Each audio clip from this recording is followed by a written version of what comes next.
चलिए, this is one of the fundamental questions कि आपको यूपीएससी में ऑप्शनल कैसे चूज़ करना है।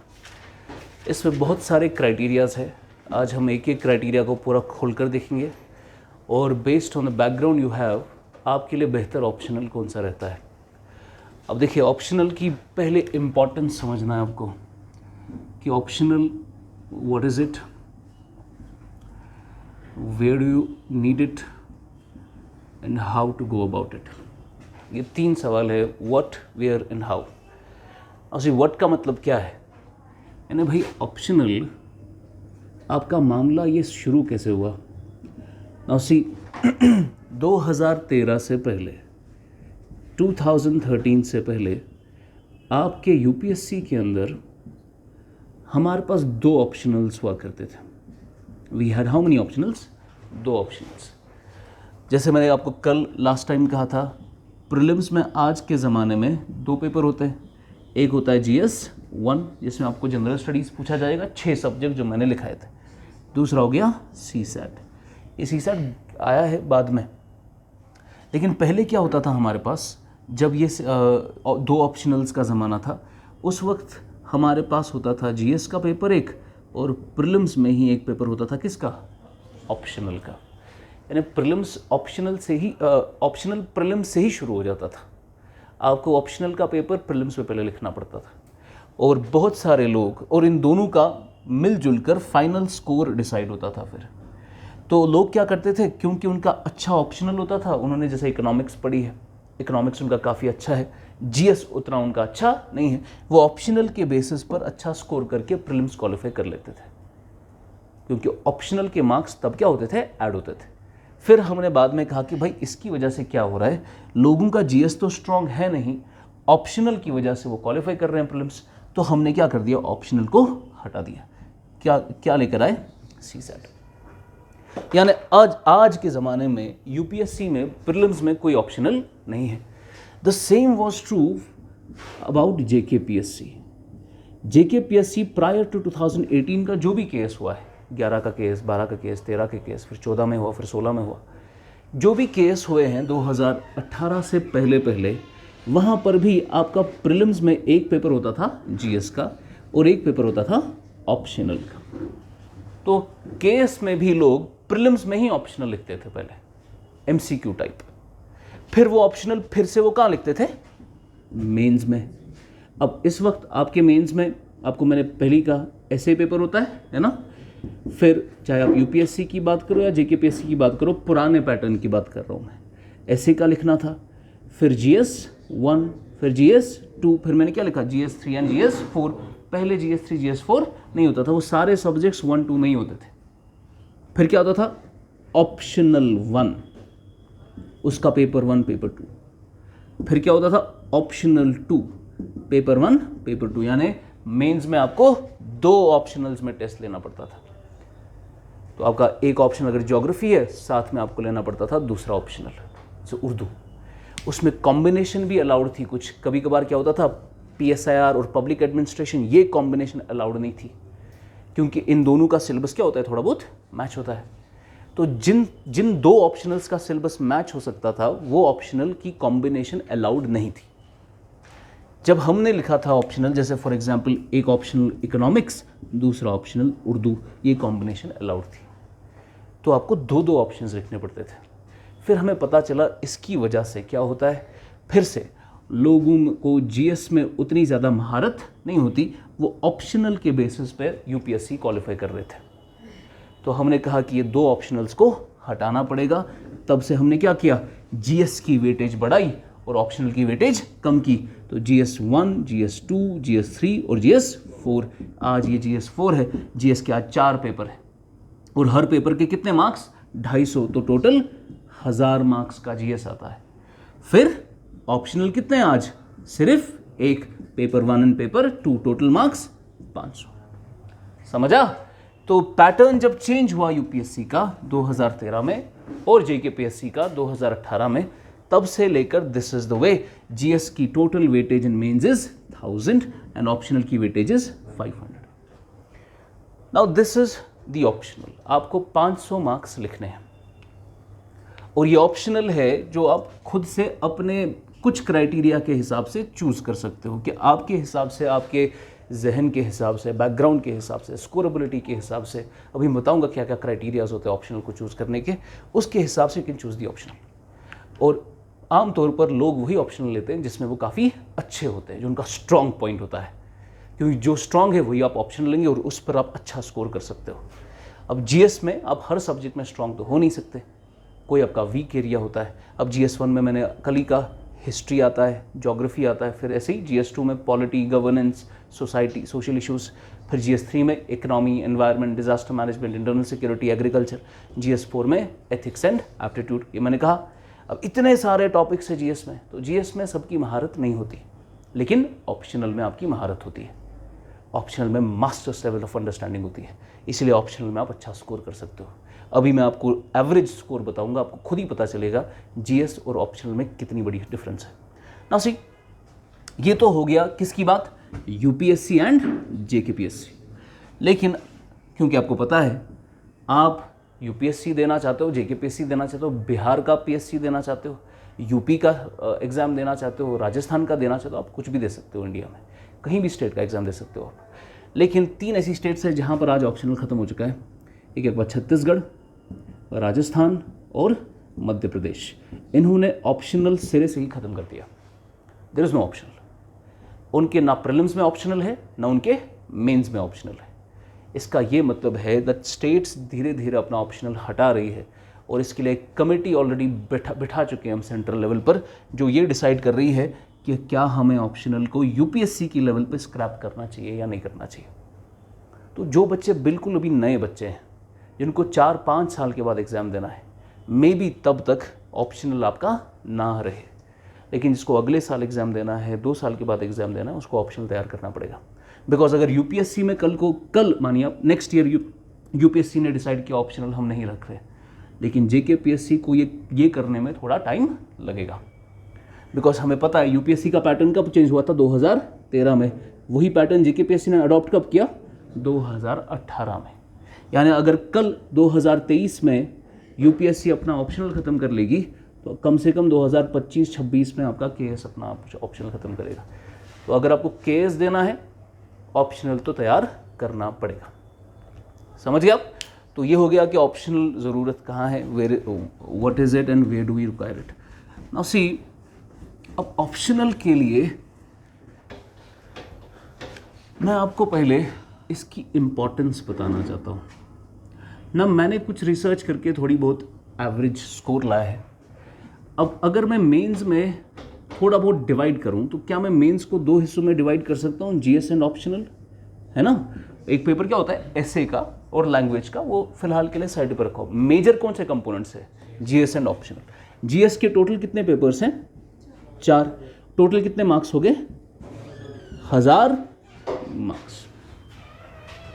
ऑप्शनल के टोटल कितने पेपर्स हैं, 2। मार्क्स कितने हो गए, 500 मार्क्स। बिकॉज एक पेपर के कितने मार्क्स होते हैं, 250। Now I have got this data, मैंने टॉपर्स का डेटा लिया है। मैं आपको दिखाना चाहता हूं कि एक IAS का जो UPSC का टॉपर होता है, उसको GS में कितने मार्क्स मिलते हैं और उसी टॉपर को ऑप्शनल में कितने मार्क्स मिलते हैं। एवरेज ले रहा हूं मैं, यानी टॉपर्स GS में कितना स्कोर करते हैं और ऑप्शनल में कितना स्कोर करते हैं। जब आप ये डेटा निकालोगे, आपको उधर ही पता चलेगा GS ज़्यादा इंपॉर्टेंट है या ऑप्शनल। ठीक है ना। सबसे पहले मैं टॉपर का डेटा ले रहा हूं, ये एवरेज बैंड लिया है मैंने 475 से 525 out of how many marks, 1000 marks. ये टॉपर्स का स्कोर होता है किसमें, जनरल स्टडीज के चारों पेपर्स मिलाकर। तो चारों पेपर मिलाकर जिसमें 1000 मार्क्स है, आप मैक्सिमम कितना स्कोर कर सकते हो, 525। तो 475 से 525 on an average, this is how much percentage, 50%। Around 50% marks आते हैं आपको किसमें, जनरल स्टडीज के चारों पेपर में। तो 1000 में से 500 शॉर्ट में, 500 आपका खत्म। इवन इफ मैं बता रहा हूं आपने 20 के 20 सवाल किए हैं, उसके बावजूद you will not be able to score more than 50%, because उसमें आपको मार्क्स नहीं मिले। आपने सब कुछ अगर लिखा है ना, if you touched all the points, उधर ही हाफ मार्क्स फिर भी कटेगा। डोंट इवन थिंक कि मैंने सब कुछ लिख लिया, there is nothing beyond it और मुझे 10 में से 10 मिलेंगे, ऐसा सवाल ही पैदा नहीं होगा। कोई सवाल, कोई बंदा ऐसा नहीं लिख सकता इसको बराबर मार्क्स मिलते हैं, इम्पॉसिबल। अब मैं बताऊंगा, जैसे ऑप्शनल में भी ऐसा ही सिस्टम है। ऑप्शनल में आप पूरा का पूरा एरिस्टोटल भी क्यों ना डाल दो, वो खुद क्यों ना आ जाए अपना ही सब्जेक्ट लिखने के लिए, उसके बावजूद उसको अपने ही सब्जेक्ट पे मार्क्स नहीं मिलेंगे। अब मैं अभी बताऊंगा क्यों। तो यहां पर जीएस में टॉपर ऑल इंडिया रैंक 1 की बात कर रहा हूं मैं, वो जीएस में कितना स्कोर कर सकता है? 50%। तो हम जैसे लोग, जैसे एवरेज स्टूडेंट्स जो यूपीएससी क्वालिफाई कर सकते हैं, चलो रैंक 1 तो दूर की बात है, वो उसको भी नहीं पता होता कि मैं रैंक 1 आऊँगा, वो हम चलिए 40%, 45%, मैक्सिमम 50% आप कर सकते हो जीएस में। अच्छा, ऑप्शनल में I got the score. Optional में कितने मार्क्स है टोटल? 500 मार्क्स। 500 मार्क्स में you can get around 350 to 370। किसकी बात कर रहा हूँ मैं? टॉपर्स की। तो 500 में से वो 350, 370 तक ला सकते हैं। This is around how much percentage? 70%। तो एक आईएएस का टॉपर जनरल स्टडीज में पूरा लिखने के बाद maximum he can get is 50%, और ऑप्शनल में पूरा लिखने के बाद he can get is 70%। This shows that optional में स्कोरेबिलिटी ज्यादा है। क्या है? स्कोरेबिलिटी ज्यादा है, और जीएस में स्कोरेबिलिटी ज्यादा नहीं। अब इसकी वजह आप मुझसे नहीं पूछेंगे, बिकॉज मुझे नहीं पता कि ऐसा क्यों होता है। अगर जीएस में हम सब कुछ लिख लेते हैं तो वहाँ स्कोर अच्छा क्यों नहीं आता? अगर वैसे ही लेवल हम ऑप्शनल में रख रहे हैं, वहाँ स्कोर क्यों आता है? इसका कोई आंसर नहीं है। We don't know, but this is the fact. तो ऑप्शनल में देयर इज स्कोरेबिलिटी, अच्छा खासा स्कोर आप कर सकते हो। अब देखो, आप यहाँ 70% आ रहे हैं, यहाँ पर 50% आ रहे हैं, तो अच्छा अगर अब लिख लोगे, ये 20-30 मार्क्स का फ़र्क होगा, और 20-30 मार्क्स आपका बहुत फ़र्क होता है। ऑप्शनल में 20-30 मार्क्स में आप रैंक 1 और रैंक 50 के बीच में इतना डिफरेंस होता है। 20 मार्क्स एक्स्ट्रा आ गए, अब 50 रैंक ऊपर चढ़ोगे, ठीक है ना। और 50 रैंक का मामला होता है सर्विस चेंज हो जाना, कार्डर चेंज हो जाना। अब देखो, आपको आईएएस बनना है। आईएएस बनने के लिए अगर आपने टॉप स्कोर किया है, आपको होम कार्डर मिल सकता है, यानी आप यहीं पे काम करोगे। अगर स्कोर कम आ गया, 50 मार्क्स कम हो गए, आपको भेजेंगे कहीं अंडमान निकोबार में। समझ गए आप? तो ये 50 मार्क्स आपकी ज़िंदगी डिसाइड कर लेगा। This is not something you can take lightly. आप बोलेगा नहीं घुसना है, किसी भी सर्विस में घुस जाएंगे, no, you not be happy there. अब ये फिर आपको जब आना पड़ता है बीच में यहाँ पर, जैसे अभी जैसे Athar Aamir, he got here 5 years, उसका काम है यहाँ, निकालेंगे उसको वापस, बिकॉज अभी का हमारा कार्डर इज़ विद अगमोत, नॉर्थ ईस्ट के साथ हमारा कार्डर मिक्स हो गया हमारा, ठीक है। अब तो आपको समझ आ गया कि भाई ऑप्शनल में स्कोरेबिलिटी ज़्यादा है। This is the importance of optional. Optional से आप अच्छा स्कोर कर लोगे, 20-30 मार्क्स एक्स्ट्रा आएंगे, that will be a huge difference. Now what are the criterias? Optional को पकड़ने का क्राइटेरिया क्या है? क्राइटेरिया बताइए, अकॉर्डिंग टू यू क्या होना चाहिए ऑप्शनल का criteria? Think about it, because जो हम अभी वहाँ बात करेंगे ना, ये सॉलिडिफाई इधर ही कर लो। आप यहाँ से जाओगे, आपका ऑप्शनल तैयार हो जाना चाहिए कि मुझे कौन सा लेना है। What do you think should be the criteria of choosing an optional? शाबाश, आप बोलिए। सिलेबस क्रिस्प होना चाहिए, ऐसा कुछ? क्रिस्प सिलेबस, शाबाश। इंटरेस्ट,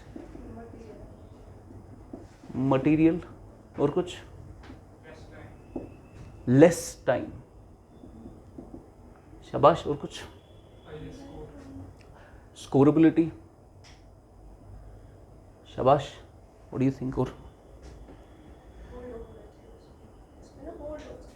होल्ड होना चाहिए, बेस अच्छी होनी चाहिए, क्या मैं कह सकता हूँ बैकग्राउंड होना चाहिए थोड़ा बहुत, हाँ।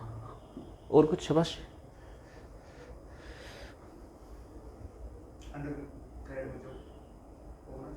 क्या होना चाहिए? हाँ, बैकग्राउंड, ठीक है। फोकस, वो उसको इंटरेस्ट में ही डाल देंगे, इंटरेस्ट है तो फोकस है। डिफिकल्टी, लेवल ऑफ डिफिकल्टी, शाबाश। Well, this is subjective. What is difficult for me might not be difficult for you, that is subjective. Yes, anything else?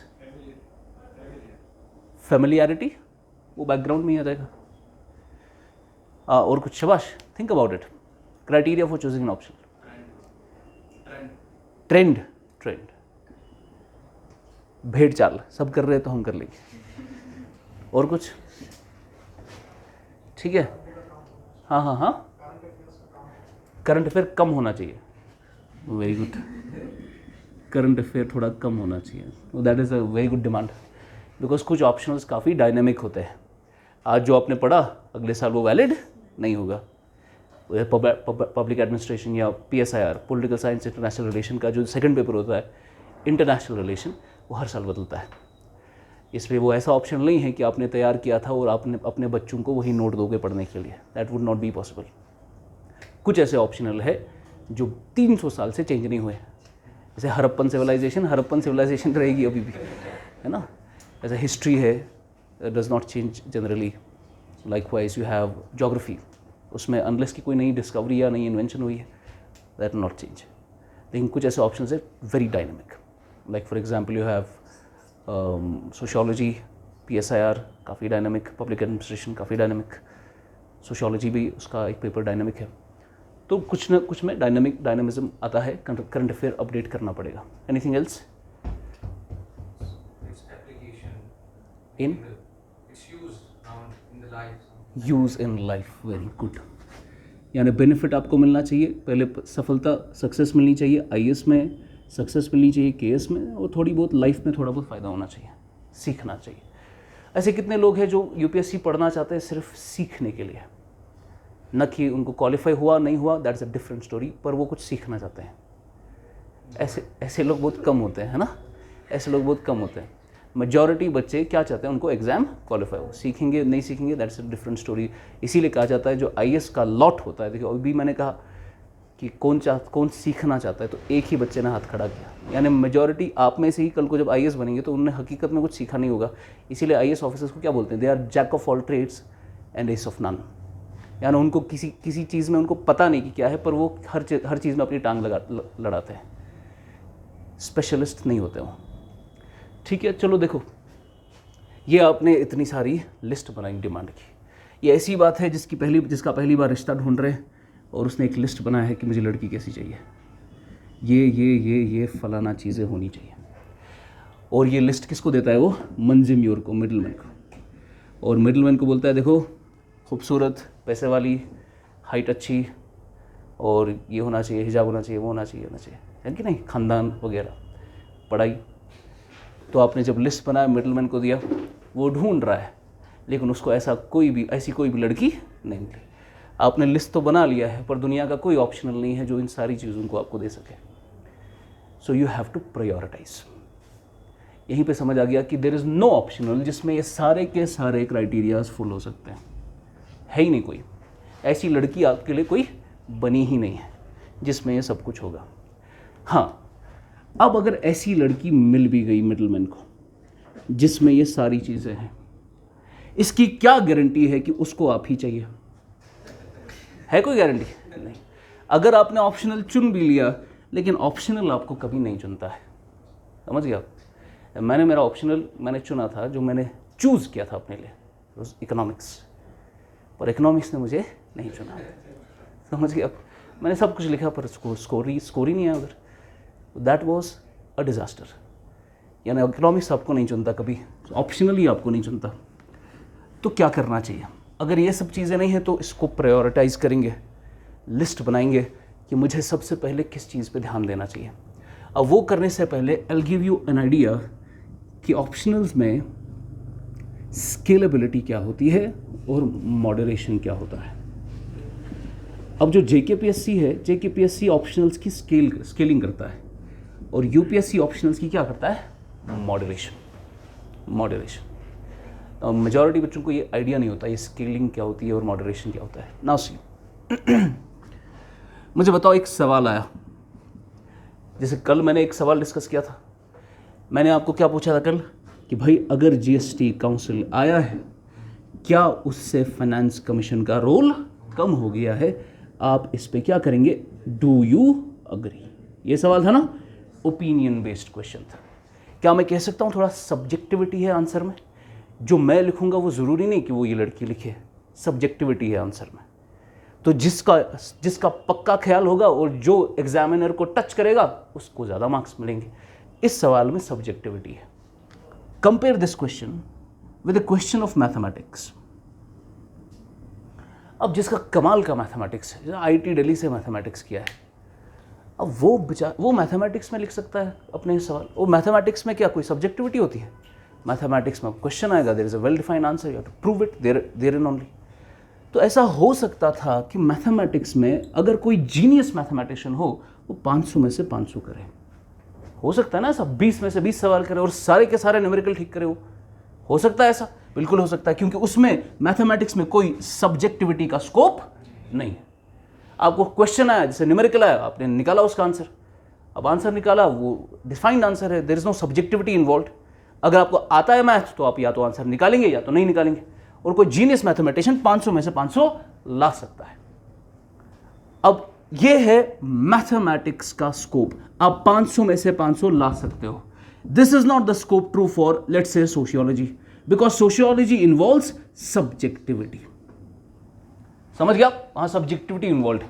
वहां आपका कुछ भी हो जाए, आप जीनियस सोशियोलॉजिस्ट क्यों ना हो, you will not be able to get 500 out of 500 because subjectivity involve है। यानी आपको पता चल गया कि ऑप्शनल्स में फर्क होता है। कुछ ऑप्शनल्स ऐसे होते हैं जिसमें आप अच्छा टॉप स्कोर कर सकते हो, जो ज्यादा स्कोरिंग है, बोलते हैं ना कोई स्कोरिंग है ज्यादा। कुछ है जो स्कोरिंग उतने नहीं होते। ऐसा ही हुआ 500 में से पिछली जब पुराने ऑप्शंस होते थे उस वक्त 600 में से मार्क्स होते थे। 600 में से एक बंदे जो टॉप आया था रैंक मैथमेटिक्स में, 600 में से 514 मार्क्स लाए उसने मैथमेटिक्स में। और उस वक्त ये हाईएस्ट स्कोर था मैथ्स का। उसके कंपैरिजन में कोई ऐसा ऑप्शनल नहीं था जो 500 भी टच कर रहा था। इसका मतलब मैथमेटिक्स में ज़्यादा स्कोर हो रहा है, किसी ऑप्शनल में ज़्यादा हो सकता है, किसी में आप कुछ भी कर लो 400 टच भी नहीं करोगे आप। ये ऑप्शनल के में फ़र्क है, सब्जेक्ट में ही फ़र्क है। अब यहाँ पर इंट्रोड्यूस हुआ स्केलिंग का कॉन्सेप्ट। स्केलिंग का कॉन्सेप्ट क्या है भाई? उन्होंने पूछा मैथमेटिक्स में ज़्यादा स्कोर हो रहा है, इतना होना नहीं चाहिए, और ये बंदा भी पूरा लिख रहा है, लेकिन इसको उतने मार्क्स नहीं मिलेंगे। वाई? बिकॉज सब्जेक्ट में ही क्या है, सोशियोलॉजी में ही सब्जेक्टिविटी है, उसमें नहीं आएंगे ज़्यादा मार्क्स। तो उन्होंने क्या किया, स्केलिंग इंट्रोड्यूस की। उन्होंने कहा भाई एक क्वेश्चन, इसमें कितने क्वेश्चन है? बोला 20 क्वेश्चन है पेपर में। बोला अगर वो 20 के 20 कर रहा है तो 500 में से 500 लेकर आ रहा है। बोला इसको इतना लंबा करो कि वो पेपर ही कंप्लीट ना कर पाए। ठीक है, इतने लंबे क्वेश्चंस डालो कि वो पेपर कंप्लीट ना कर पाए। तो वो लिख रहा है, उसको निकालना है, उसको 15-20 मिनट लग रहे हैं एक क्वेश्चन में, तो वो कहां कर पाएगा 500? समझ गए आप? तो हमने क्या कर दिया, ऑप्शनल्स को थोड़ा स्केल कर दिया। अब हमने कहा कि भाई minimum maximum marks, suppose maximum हमने डाल दिया 370 से ज़्यादा किसी को नहीं देने हैं। चाहे उसने तूफान भी लिखा होगा ना, नहीं आएंगे उसको 370 से ज़्यादा। यहाँ पर भी हमने क्या कर दिया, एक लिमिट डाल दिया कि हम इससे ज़्यादा मार्क्स किसी को नहीं देंगे। इसको बोलते हैं स्केलिंग। इसमें मिनिमम और मैक्सिमम मार्क्स क्या हो जाते हैं, fix. You not get more than this, चाहे आपका कोई भी ऑप्शनल हो। तो इसको हम, ये आमतौर पर JKPSC फॉलो करता है। पहले क्या होता था यहाँ, पहले यहाँ पर बच्चों उर्दू ऑप्शनल में जब 600 मार्क्स होते थे, 550 मार्क्स आते थे लोगों को जब उर्दू में। फिर उन्होंने स्केलिंग इंट्रोड्यूस की, तब से उर्दू 400 टच भी नहीं कर रहा है। तब से क्या, उर्दू 400 टच भी नहीं कर रहा है। वाई? बिकॉज मैक्सिमम डिसाइड हो चुका है, you will not be able to score more than that. तो इसमें स्केलिंग का कॉन्सेप्ट है। यानी आज के ज़माने में ऐसा बिल्कुल भी नहीं है कि आपने वो ऑप्शनल लिया तो आप उसमें झंडे गाड़ दोगे, nothing like that. There is a concept of scaling. पर UPSC क्या करता है, मॉडरेशन। कॉन्सेप्ट सिमिलर है स्केलिंग जैसा, थोड़ा डिफरेंस है। डिफरेंस क्या होता है, फॉर एग्जाम्पल मैं एग्जामिनर हूँ, मैंने पेपर चेक करना है, तो मैंने कुरत का पेपर चेक किया। मुझे कुरत का ऑप्शनल का पेपर बहुत अच्छा लगा। मैंने कुरत को कंपेयर टू अदर्स, सपोज ये है optional let's say public add, तो दूसरे का भी पब्लिक ऐड, तीसरे का भी पब्लिक ऐड, चौथे का भी पब्लिक ऐड। इसको मैंने दिया लेट्स से 300, इसको 290, 300, ऐसे करके। लेकिन कुरत का मुझे पेपर अच्छा लगा, मैंने इसको 350 दिया। इसको मैंने क्या दिया, थोड़ा ज़्यादा एक्स्ट्रा मार्क्स दिया। तो जब चीफ एग्जामिनर पर ये पहुंचेगा, चीफ एग्जामिनर देखेगा कि फलाना बंदे को ज़्यादा मार्क्स मिले हैं, वो इसको मॉडरेट करेगा, इसको नीचे ले आएगा। इसको हम क्या कहते हैं? मॉडरेशन। यानी ऑप्शनल्स में स्केलिंग और मॉडरेशन होती है। You will not be able to score much. उन्हें रखा है उसमें ताकि किसी को फ़ायदा ना मिले अपने ऑप्शनल की वजह से ज़्यादा। नाउ एक चीज़ आपको समझ आ गई कि इतना भी कुछ अगर ऑप्शनल आपने डिसाइड कर लिया तो स्कोर में फ़र्क आएगा, लेकिन उतना भी फ़र्क नहीं आएगा कि एक में 150 ज़्यादा है और दूसरे एक में 550 और दूसरे में सिर्फ 300 है। ऐसा नहीं होता है। जो टॉपर होते हैं हर एक ऑप्शनल के, वो लगभग क्या होते हैं, उनको सेम स्कोर होता है। तो मैथमेटिक्स का टॉपर और एंथ्रोपोलॉजी का टॉपर स्कोर में ज़्यादा फ़र्क नहीं होगी, 10-20 मार्क्स का फ़र्क होता है। ऐसा नहीं होगा कि 150 मार्क्स का फ़र्क होगा। समझा? Now let's decide on the criteria. Criteria क्या है ऑप्शनल का? अब मैंने प्रायोरिटाइज किया है जो मुझे समझ आता है। ऑप्शनल का सबसे बड़ा क्राइटेरिया इज इंटरेस्ट, और मैं ऑप्शनल को बीवी समझता हूं, आपको भी समझना चाहिए। जब तक आपको अपनी बीवी में इंटरेस्ट नहीं है, you will not be able to live with her. जब तक आपको ऑप्शनल में आपका इंटरेस्ट नहीं है, आप नहीं पढ़ पाओगे। बिकॉज ऑप्शनल में हाई लेवल, मास्टर्स लेवल की अंडरस्टैंडिंग आपको डेवलप करनी है। वो नहीं होगी जब तक आपको इंटरेस्ट ही नहीं होगा ऑप्शनल में। अब कोई फॉर एग्जाम्पल इंजीनियरिंग स्टूडेंट है, उसको मैं बोलूँगा इंजीनियरिंग तुमने कितने साल पढ़ी? बीटेक किया, एमटेक किया, 6 साल तुम पढ़ते रहे इंजीनियरिंग, वो सब छोड़ के तुम्हें उर्दू पढ़ो। बोलेगा भाई मुझे नहीं समझ आता है गालिब वालिब क्या बोला उसने, दिल की खुशी रखने को गालिब ये ख्याल अच्छा है ना, हमको मालूम है जन्नत की हकीकत। अरे क्या बोला था उसने, जन्नत की हकीकत मालूम है उसको? काहे की हकीकत मालूम है? तो शराबी था वो। अब आप बोल रहे हैं मुझे समझ नहीं आता है। या इकबाल ने बोला काफिर को मिले हुर कसूर और मुसलमान को फ़कत वादा हुर। आपको समझ नहीं आ रहा है क्या बोला उसने। आप बस क्या करना चाहिए, इंजीनियरिंग आप बस, आपको मकान बनाना आता है, सीमेंट वेमेंट लगाना आता है, बस उतना आपको पता है। आपकी रुचि यानी आपका इंटरेस्ट ही अलग है, आप इंसान अलग किस्म के हो। अब कुछ लोग होते हैं जो पैदाइशी शायर होते हैं, उन लोगों को उर्दू में ज़्यादा पसंद आएगा, लिटरेचर ज़्यादा पसंद आएगा, हिस्ट्री इतिहास ज़्यादा पसंद आएगा। तो आपको ढूंढनी है आपकी रुचि किस में, आपका इंटरेस्ट किस में, आप किस तरीके के इंसान हो। नॉट बिकॉज कि आपको माँ बाप ने कहा था इंजीनियरिंग करो तो अब आपको खामखा इंजीनियरिंग डाल दिया उन्होंने, बट आपका दिल किसकी तरफ माइल है, वो आपको पहले ढूंढना है। अब देखो आपको 2 किस्म के ऑप्शनल्स मिलेंगे। एक तो हो गए जो काफ़ी सब्जेक्टिव होते हैं, दूसरा हो गया जो काफ़ी टेक्निकल होते हैं। तो जो टेक्निकल बैकग्राउंड वाले लोग होते हैं उनको ज़्यादा क्या पसंद आएगा, टेक्निकल ऑप्शनल। यानी फॉर एग्जांपल अगर मैं किसी इंजीनियर से बोलूँगा कि आप भाई बताइए हड़प्पन सिविलाइजेशन में जो ये मामला हुआ था, या चलो आर्यन जो इन्वेजन हुआ इधर, वो लोग कौन हैं, कहाँ से आए थे, सेंट्रल एशिया से आए थे, फिर कैसी सिविलाइजेशन बनी, टाउन प्लानिंग कैसा था, ड्रेनेज सिस्टम कैसा था, you are not interested in that. कि 5000 साल पहले क्या हुआ, आई एम नॉट इंटरेस्टेड। मुझे लेटेस्ट टेक्नोलॉजी में बहुत मज़ा आता है। आपकी रुचि उसी में, टेक्निकल है आप थोड़ा। कोई होता है नहीं हमें इतिहास समझना है ताकि हम उसका रेपिटेशन ना कर सके जो गलतियाँ पहले हुई है। किसी का जहन उस तरफ माइल होता है।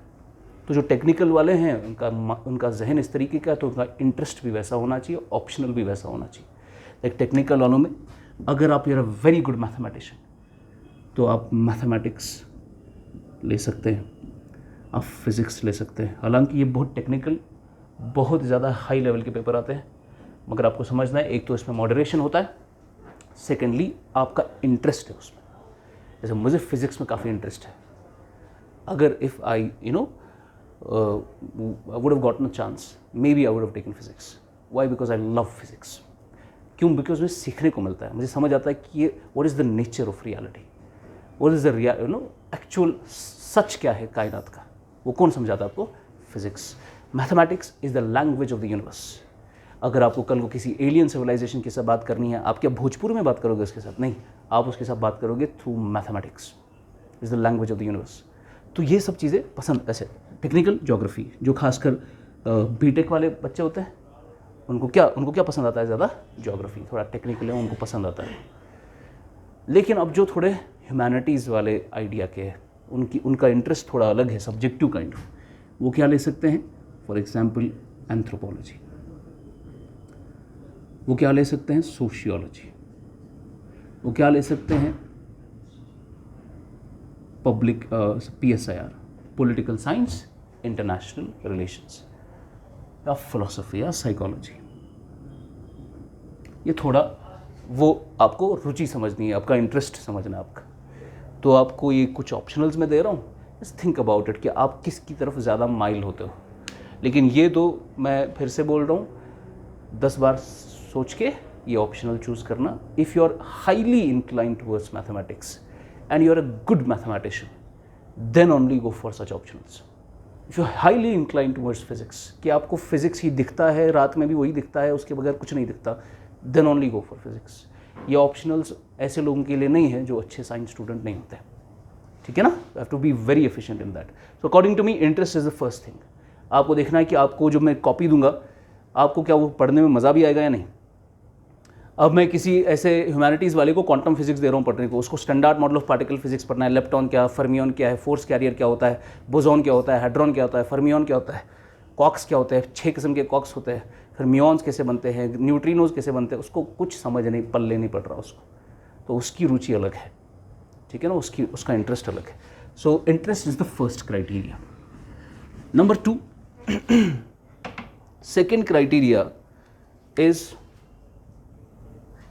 scorability.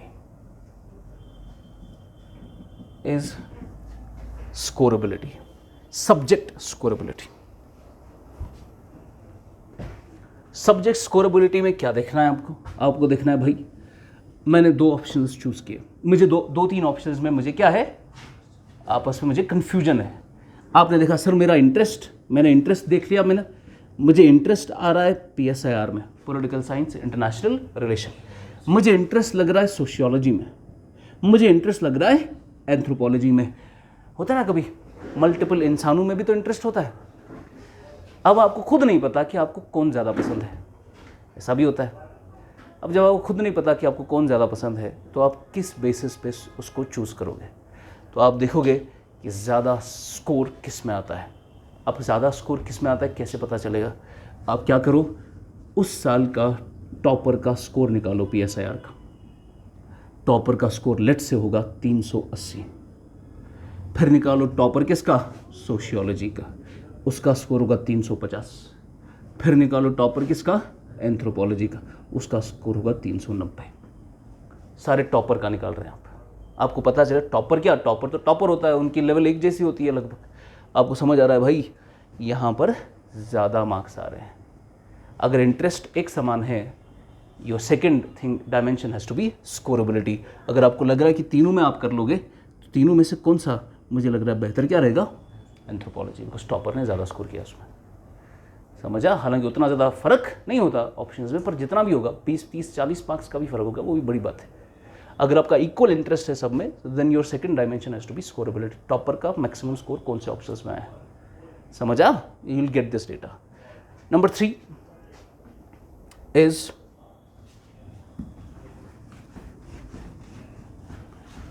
Student ability. Students ability, आपकी खुद की एबिलिटी क्या है, ये आपको पता है। Now I have already touched it, but let me explain it in great detail. For example, कुछ बच्चे क्लास में होते हैं, ये मेरा प्रैक्टिकल एक्सपीरियंस है। जैसे मैं सुबह इकोनॉमी का क्लास देता हूँ, मैं देकर आया हूँ। अब इकोनॉमी के क्लास में मैं क्या देख रहा हूँ, मैंने एक क्वेश्चन दिया, सब्जेक्टिव क्वेश्चन था, सोचना था आपको इसका जवाब कहीं मिलेगा नहीं, सोच कर निकालना था जवाब। तो मैंने देखा कि एक लड़की है, बहुत अच्छा आंसर लिखती है वो, जब भी मैं उसको क्वेश्चन देता हूँ, एंड आई एक्सपेक्ट उसका कभी ना कभी हो जाएगा एग्ज़ाम, बिकॉज मैंने जब भी उसके आंसर देखे, कभी भी ऐसा नहीं हुआ कि कुछ उसमें मिसिंग था। वही क्वेश्चन एक दूसरा लड़का लिखता है, नाश्ता सा होट नाश्ता सा, बिल्कुल बकवास उसकी राइटिंग है, उसको लिखना नहीं आता, ना उसने किसी चीज़ का ख्याल रखा, और सीधे समझ आता है कि इसने सोचा ही नहीं है इस क्वेश्चन के बारे में। असल न्यूक्लियस ही मिसिंग है क्वेश्चन का। अब क्या समझ आ गया कि आपकी आंसर राइटिंग स्किल्स किसी के अच्छे होते हैं और किसी के बुरे होते हैं। ये तो नेचुरली होता है, किसी में कोई बहुत अच्छा लिखता है, कोई बहुत अच्छा नहीं लिखता। अब जो अच्छा लिखते हैं उनकी एबिलिटी है, they have a good answer writing skill. उनको क्या है? Good answer writing skill. ऐसे लोगों को जिनका अच्छा आंसर राइटिंग का स्किल होता है उनको सब्जेक्टिव ऑप्शनल्स लेने चाहिए। क्या लेने चाहिए? सब्जेक्टिव ऑप्शनल्स लेने चाहिए जो अच्छा आंसर लिखते हैं। और जिनका अच्छा आंसर नहीं आता, वो कितनी भी कोशिश कर ले, उनको नहीं आता अच्छा आंसर लिखना, उनको टेक्निकल ऑप्शनल्स लेने चाहिए। बिकॉज यहां पर आप किसका काम ले सकते हो? फ्लो चार्ट्स का।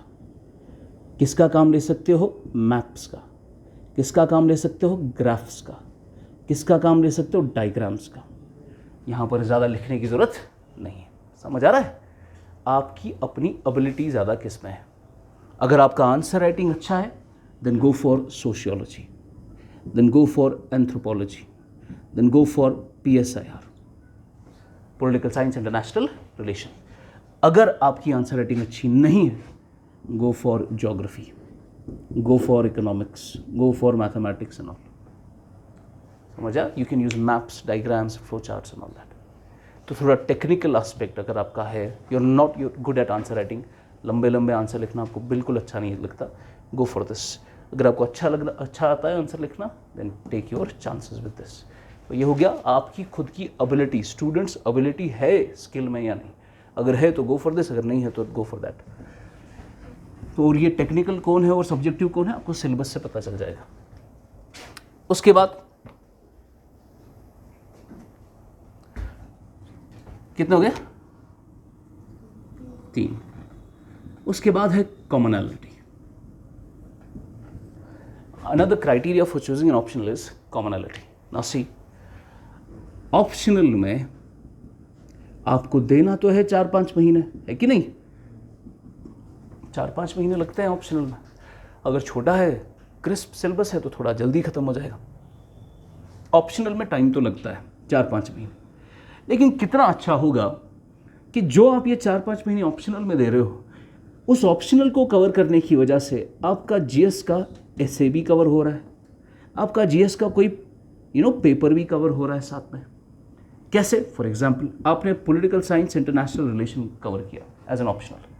हमें पता है political science international relation optional का कॉमनैलिटी है किस पेपर के साथ? GS2 के साथ। आपको पढ़ना ही नहीं है पॉलिटी, अगर आपने PSIR किया है तो आपका GS2 का पेपर PSIR संभाल लेगा। समझ गया आप? बिकॉज GS2 में आपका IR भी है, पॉलिटी भी है, वो दोनों आपको यहाँ पर कवर करना है। It has commonality with the general studies. और पॉलिटिकल साइंस में अगर आपके पॉलिटिकल इश्यूज़ पे अच्छी नज़र है, जो कि होनी चाहिए, आपका ऐसे भी निकल सकता है। ऐसे अगर उस तरीके का आया कि आपके सब्जेक्ट के साथ लिंक था, वो आपको तौर पर आ ही जाता है, तो आपका कॉमनैलिटी है ऐसे के साथ भी, कॉमनैलिटी है GS के साथ भी। समझ गया? लाइकवाइज जैसे आपने हिस्ट्री लिया,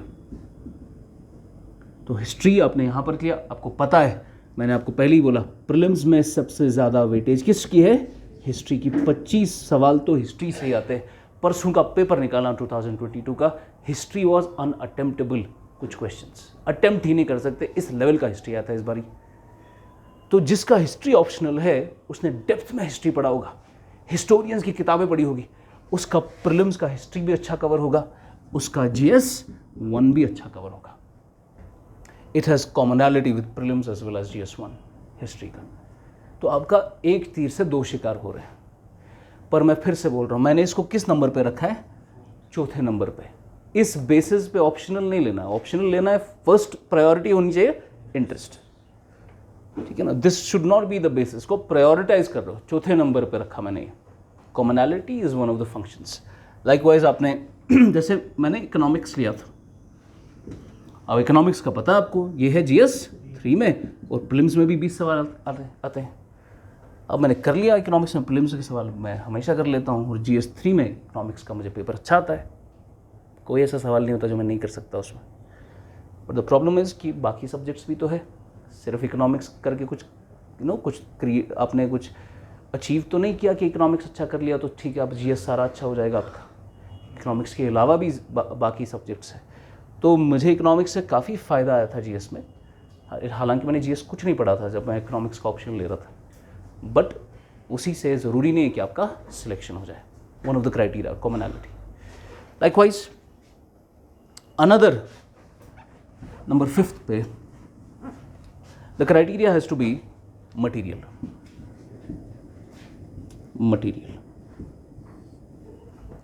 और मटेरियल के बेसिस पे ही आपका मटेरियल, यानी मैं सिलेबस भी लगा सकता हूँ इसमें, और मैं टाइम भी इसी में डाल रहा हूँ। मटेरियल, सिलेबस, टाइम, ये लगभग एक जैसा है। जितना ज़्यादा सिलेबस उतना ज़्यादा मटेरियल और उतना ज़्यादा टाइम, ठीक है ना। नाउ आप अगर जाओगे ओल्ड राजेंद्र नगर, राजेंद्र नगर क्या है? यूपीएससी का अड्डा है इंडिया में। अब ओल्ड राजेंद्र नगर में आपको दुनिया भर के मिलेंगे बुक सेलर्स।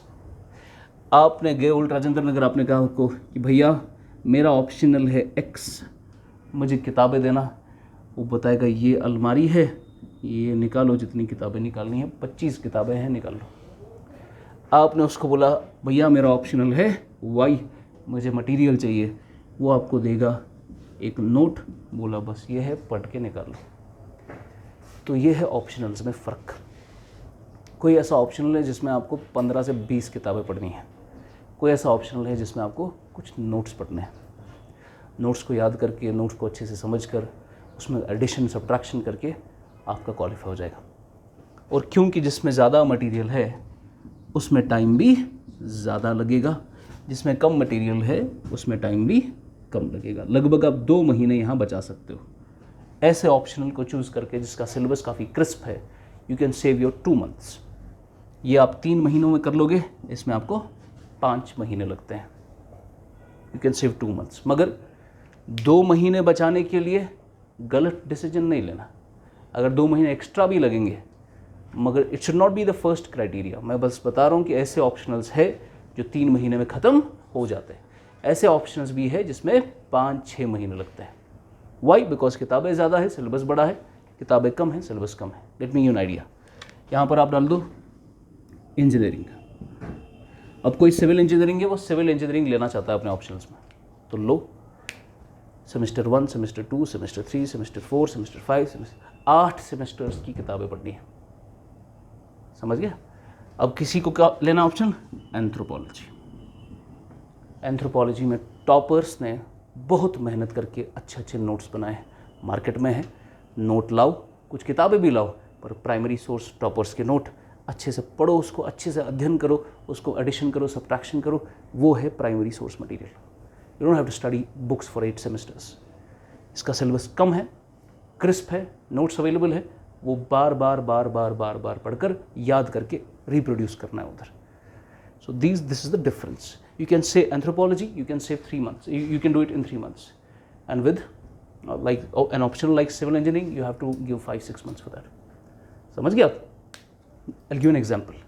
कुछ साल पहले there was this IAS officer है, अभी वो 2003 बैच के। उन्होंने he only told this, उन्होंने 5 अटेम्प्ट दिए। कितने अटेम्प्ट दिए? 5 अटेम्प्ट। और उनका ऑप्शनल था ज्योग्राफी। उस वक्त 2 ऑप्शंस होते थे, 2 option, geography. And brilliant candidate. और उन्होंने कहा कि मुझे हर अटेम्प्ट में मैं 20-30 मार्क्स से रह जाता था। और उसकी वजह मेरा जनरल स्टडीज़ में, देखो जनरल स्टडीज़ में आप कितनी भी मेहनत करो, देयर इज़ अ लिमिट जिसके ऊपर आप जा नहीं सकते। लेकिन ये 20 मार्क्स उसको किस में कमाते थे? ज्योग्राफी में। वो आया, उसने कहा कि मैंने 6वें अटेम्प्ट में, प्रीलिम्स उसका हो गया था, प्रीलिम्स के बाद उसने डिसाइड किया कि मैं, उस वक्त प्रीलिम्स के बाद आप ऑप्शन बदल सकते थे, प्रीलिम्स के बाद उसने डिसाइड किया कि मैं मेंस में इस साल हिंदी में लिखूंगा, हिंदी लिटरेचर, हिंदी लैंग्वेज।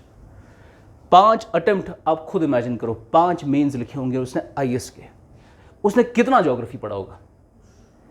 5 साल से वो एक ही सब्जेक्ट पढ़ रहा है और एक ही सब्जेक्ट में 5 मेंस लिखे उसने। कितना मटेरियल जमा किया होगा, कितना कुछ किया होगा उसने। फाइनली उसने कहा कि तलाक देने की बारी आ चुकी है।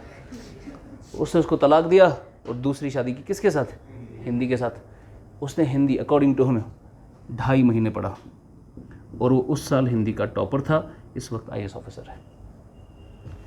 एक ही अटेम्प्ट और उसी साल उसने हिंदी में टॉप किया। तो दिस इज़ उसमें सिलेबस कम है, क्रिस्प है, मटेरियल कम है, जल्दी पढ़ोगे, रिवाइज जल्दी होगा, बार बार रिवाइज कर लोगे। इसको रिवाइज करने में बैंड बच जाएगी, यहाँ पर रिविजन भी जल्दी होता है। समझ गए आप? So this is another criteria. तो इसका material, syllabus and time. Anthropology का क्रिस्प है, जल्दी ख़त्म होता है। लिटरेचर, किसी को उर्दू है, आप कोई भी लिटरेचर लिखोगे, it's a good option. Literature score भी अच्छा करता है, लिटरेचर में क्रिस्प होता है। उर्दू अगर किसी को लेना है, उर्दू में पेपर 1 एंड पेपर 2। पेपर 1 तो आप आप उसमें झंडे गाड़ दोगे, पेपर 1 बहुत आसान है। अब पेपर 2 में पूरा दीवाने गालिब है। इनफैक्ट मैंने दूसरा ऑप्शनल क्या लिया था, और मुझे पता है, I know what happens with Urdu. उन दिनों मुझे माँ डांटती थी, मैं उसको गालिब का शेर सुनाता था, दिस हैपन्स। और वो ज़माना था आशिकी वाला। उर्दू में आपको करना, पूरा दीवान पढ़ना है गालिब का। आपको मीर तकी मीर पढ़ना है, आपको इकबाल पढ़ना है, दुनिया भर के शायर है, मुझे याद भी नहीं क्या क्या था उन दिनों। तो वो काफ़ी सब्जेक्टिव होता है, आपको पता नहीं कहाँ से दीवान में से कोई भी शेर दे देंगे, बोले यार लिखो तशरीह की। अब आपको कुछ आइडिया नहीं फ़ारसी में बंदे ने लिखा क्या है। उसके लिए वो उसमें जिसको इंटरेस्ट है वो ही कर सकता है, ठीक है ना। जिसको अब इंटरेस्ट ही नहीं है गालिब वालिब का, वो नहीं कर सकता। उर्दू लिटरेचर कोई भी ले लो आप, तो गुड, लेकिन लिटरेचर रीजनल नहीं होना चाहिए। Like don't go for Kashmiri, ठीक है ना। लिटरेचर लो आप, बट रीजनल नहीं लेना, बिकॉज हमारे यहाँ तो कश्मीरी उतना पढ़ते नहीं हैं, लिखना भी अच्छा नहीं आता, तो वो अच्छा नहीं रहता। So that is the fifth criteria is material. Then we have last criteria, छठा, competition.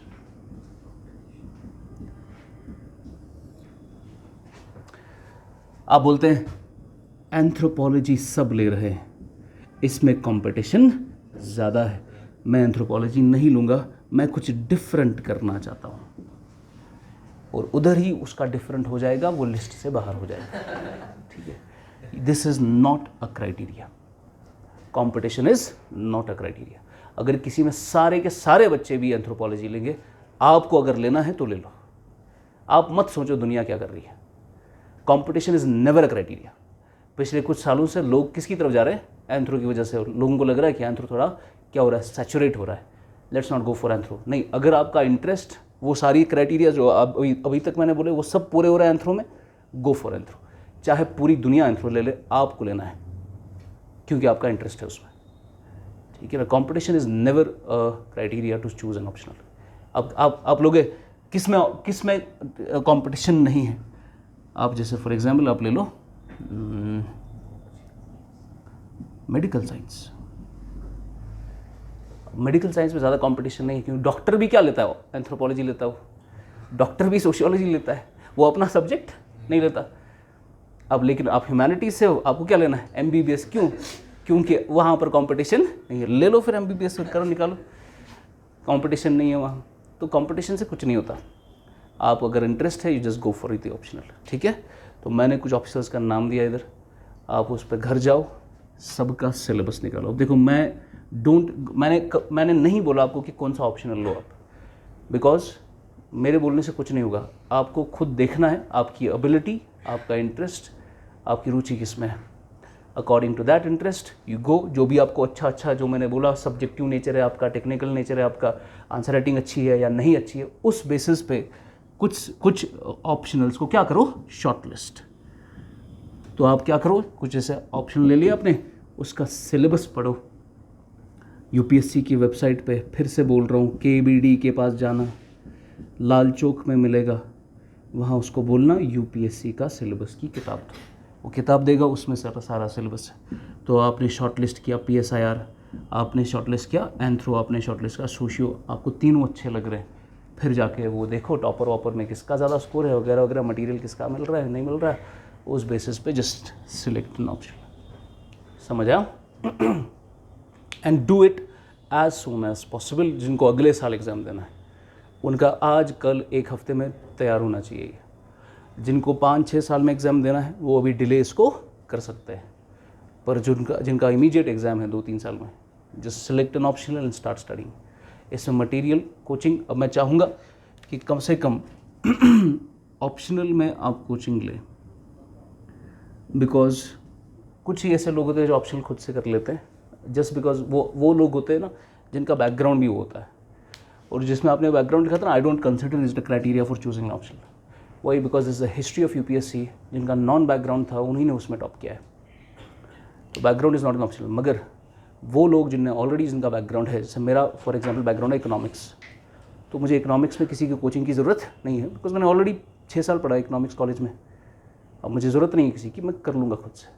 अब मुझे लेना है लेट्स सपोज ज्योग्राफी, मेरा बैकग्राउंड नहीं है ज्योग्राफी का, उसके लिए a teacher is a necessity, guidance is a necessity, ठीक है ना। तो उसके लिए यू शुड कोच, अगर आपका नॉन बैकग्राउंड वाला ऑप्शन आपको लेना है, PSIR लेना है, किसी को एंथ्रो लेना है वगैरह वगैरह, वो उसके लिए होना चाहिए। और क्विंटेसेंस का एक मर्जर है हमारा एक मर्जर है दिल्ली के बड़े बड़े ऑप्शनल्स के टीचर्स के साथ। जैसे जिसको यहाँ ज्योग्राफी पढ़ना है, हम यहाँ ऑफलाइन में ज्योग्राफी नहीं कराते, हम दिल्ली से करवाते हैं वो लाइव क्लासेस। तो जिसको ऑप्शनल करना है वो दिल्ली के बहुत बड़े टीचर ऑप्शंस पढ़ाते हैं। ये हमने इसलिए किया इधर बिकॉज ऑप्शनल्स पढ़ाना कोई बस आम बंदे की बस की बात नहीं है।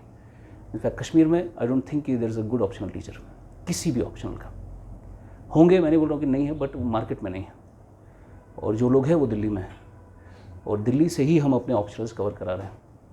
तो जिसको जैसे जनरल स्टडीज़ और CSAT we take it in the class only. Optionals का वो टीचर होना चाहिए जिसने 15-18 साल ऑप्शनल पढ़ाया है, और मुझ जैसे टिंगू लोग ऑप्शनल नहीं पढ़ा सकते, ठीक है ना, क्योंकि मेरा टोटल एक्सपीरियंस ही 6-7 साल का है। ऑप्शंस पढ़ाने के लिए you should have an experience of 15 to 20 years.